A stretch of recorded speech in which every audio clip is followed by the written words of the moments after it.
Berjalan dalam kebenaran, supaya kita terlepas dari tangan musuh, dapat beribadah kepadanya tanpa takut, dalam kekudusan dan kebenaran di hadapannya seumur hidup kita. Lukas 1 ayat 74-75. Beberapa orang Kristen berkata mereka ingin menyatakan kemuliaan Tuhan dalam hidup mereka, namun mereka tidak hidup benar. Namun kekristenan adalah panggilan untuk hidup benar. Kebenaran adalah kasih karunia, namun engkau harus tetap mengerjakan keselamatanmu dengan hormat dan patuh kepada Allah sendiri. Filipi 2 ayat 12.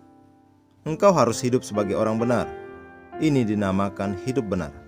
Hidup Kristus dalammu harus dihidupi dengan benar, dan firman Tuhan adalah terangmu. Yesus berkata, "Jikalau kamu mengasihi aku, kamu akan menuruti segala perintahku." Yohanes 14 ayat 15. Bukti kasihmu padanya adalah menuruti firman-Nya. Ini merupakan manifestasi kasih-Nya, karakternya, hidup dan keilahiannya dalammu, kebenarannya dalammu. Tidak hanya membuat hidup benar dapat dilakukan, namun bahkan mudah dilakukan. Engkau dapat menyenangkan hatinya setiap hari tanpa harus bergumul. Yang engkau perlu lakukan adalah menghidupi firman-Nya. Ambil langkah dan tindakan dengan dasar firman Tuhan, dan berjalan dalam kasih. Maka engkau akan menyaksikan kemuliaannya dimanifestasikan dalam hidupmu, dengan cara yang dulunya engkau pikir mustahil. Hidup kekristenan adalah hidup dalam kemuliaan setiap hari.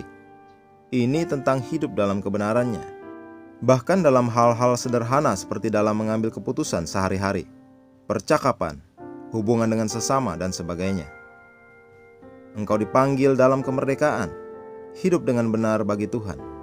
Alkitab berkata, "Sebab kamu tidak akan dikuasai lagi oleh dosa." Roma 6 ayat 14. Engkau memiliki kodrat ilahi kasih dan kebenaran, dan engkau dapat hidup menaklukkan dosa. Alkitab berkata, "Ia telah melepaskan kita dari kuasa kegelapan dan memindahkan kita ke dalam kerajaan anaknya yang kekasih." Kolose 1 ayat 13. Tuhan Yesus telah memberimu kemenangan atas dosa. Karenanya berjalanlah dalam kebenaran. Mari kita berdoa. Bapa terkasih, terima kasih untuk kasih dan anugerah kebenaran-Mu. Terima kasih untuk berkat didudukkan dengan Kristus dalam kuasa, kemenangan dan kemuliaan yang menaklukkan setan dan pengikut kegelapan. Aku menolak berada di bawah pengaruh atau kendali kegelapan yang memerintah dunia sekarang. Aku tidak menjadi serupa dengan dunia ini, karena aku terus-menerus ditransformasi oleh pembaharuan pikiranku, oleh firman-Mu, dalam nama Yesus. Amin.